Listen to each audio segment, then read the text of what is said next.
What's up, y'all? I'm Scott. I'm here to give you my Game of Thrones predictions and put them on record before the final season airs, season 8, in a couple weeks here.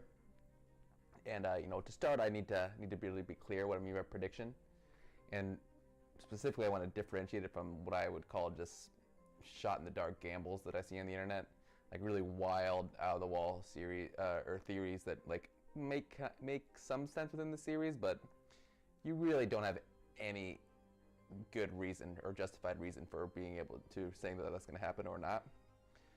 And also kind of more particular events in the show, like Clegane Bowl. Yeah, I think that'll probably happen. I think they're hinting at it, but it might not. And so, playing that game of uncertainty with respect to these particular events is a bit of a waste of time, because you're really just trying to make a call on a roll of dice at this point. And so what I want to do, I want to kind of using my interpretation of this series so far, and then extrapolate that and to walk down the line of that thought process to say what's going to happen in the series finale. And then we'll watch it, we'll make it more fun, we'll see whether or not how close I was before having that information. Someone once told me time is a flat circle. Everything we've ever done or will do, we're gonna do over and over and over again. Yeah, so my first prediction is it's kind of cheating, and namely it's inspired primarily by George R. R. Martin's interviews with other people and commentary on his philosophy of writing these books and his motivation for doing it.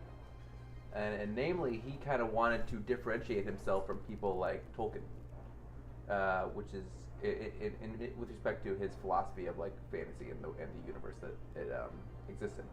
It's really confusing because Tolkien's philosophy of fantasy is very standard, very traditional, very European, Western European, very Christian in its way, in its views, and specifically the notion that there is a goal, there is something we're going towards, there is an evil that we are defeating, and now once it's gone, we can live our lives and get on with ourselves. That's the catalyst to that new age is a hero. That's Jesus in the Bible. Before Jesus, there's rising and falling of empires, King David, King Solomon, Book of Judges, all these things. Jesus comes, dies on the cross, and now we're done. We can go forward. That's why we're still starting the age of Christ, 0 to 222 2019. They used to stop every new king, the years counting. That's the same as Tolkien. Tolkien is rising and falling all the time until the Fellowship and Aragorn come over and start the new age, the fourth age, which is the Age of Men. Same as Harry Potter, same as C.S. Lewis and all his stuff. Star Wars, kind of. Star Wars is the first trilogy to look that way, but now they're just making money off it, so it's going to be going forever. So the alternative to that would be what I would view Game of Thrones. So what I'm saying here is that it's a very cyclical nature. There's these seasons in Westeros, they come and go always. Everybody's very morally relativistic. There's good sides of the Lannisters and bad sides. There's good sides of the Starks and there's bad sides. Dany has good things and bad things. And so, as a consequence of this lack of directionality, this lack of underlying arrow of moral progress in the universe, it's going to end, I predict, the same way it started. So it started in the aftermath of this epic battle between, the Mad King getting killed by Jaime and trying to burn everything down, and Robert Baratheon defeating Rhaegar at the Battle of the Trident with his warhammer and Ned Stark by his side. And in season 1, episode 1, you've got this kind of fat king just chilling in the aftermath of this epic battle. And so I think in season 8, you're going to see another epic battle, probably led by Jon Snow and Daenerys Targaryen and also another, great characters. But at the end of it, it's going to be just, what to do now?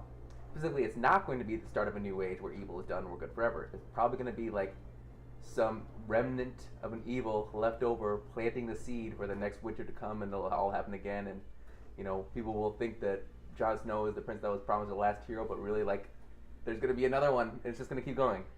So that's number 1, cyclical nature of time and moral progress.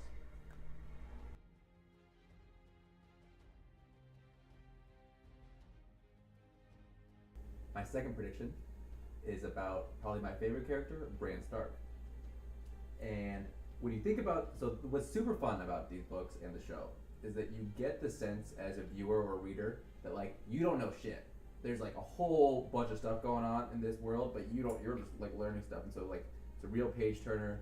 Like you want to watch the next episode because you're like, oh damn, what's gonna happen? Who is this guy? Who's Jamie from? Like where's John from? What's his lineage? What's all sorts of mysteries. But at the same time, you know that like these things are known in the universe.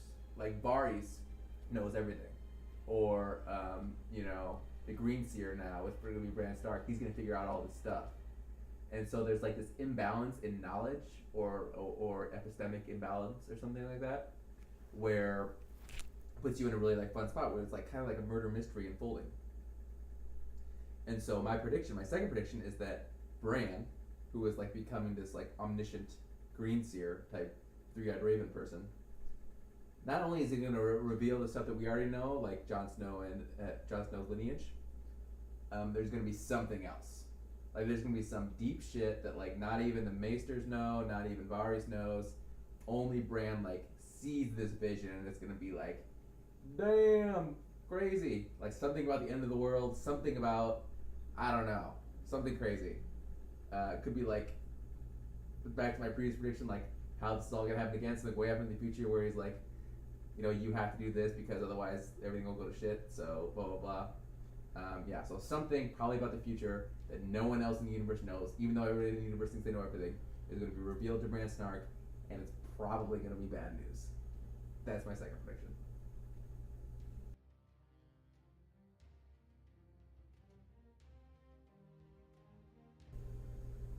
So my last prediction is maybe a little bit of a hedge on the other ones. Hopefully it doesn't contradict them too much. But in this epic battle, I think first of all, I think the show should be thought of as a alternative telling of a different story in the same universe as the book. They've diverged so far right now that there's not really there's very limited insight you can gain from the books, especially at this point. I'm not even convinced that the finales are going to be the same. So this is just what I think the show is going to be, and this does not carry at all to the book. Namely, there's going to be this epic battle. It's going to involve dragon fights. It's going to involve Dany and Jon Snow riding a dragon against the Night King and their ice dragon. And people are going to die. And specifically, I believe that Dany, being pure fire, is going to die fighting the pure ice Night Kings, leaving Jon Snow, who is the blend of both of them. Because he's Stark and Targaryen. You get it? I think that's the symbolism they're building up this whole time. So while Dany and Jon are in love or whatever, they're doing great things. I'm pretty sure Dany's barren or sterile, right? I don't know. I think that was the whole thing with the dragon egg. So I don't know what their long-term plan is in this relationship, especially if they're going to be kings or queens and stuff. So I'm pretty sure they're gonna have this epic battle. Dany and Jon are gonna be in love, but he's gonna have to probably sacrifice Dany, or he can't save her, or something dramatic like that. It's gonna be that's gonna be the ending, and then Jon's gonna get up with, I don't know who's gonna get with. Who knows? But yeah, Dany's gonna die by Night King. Jon, the blend of fire and ice, is gonna continue on the ruling Westeros for that short term. Okay, we'll see how it pans out. I'm super excited. Peace.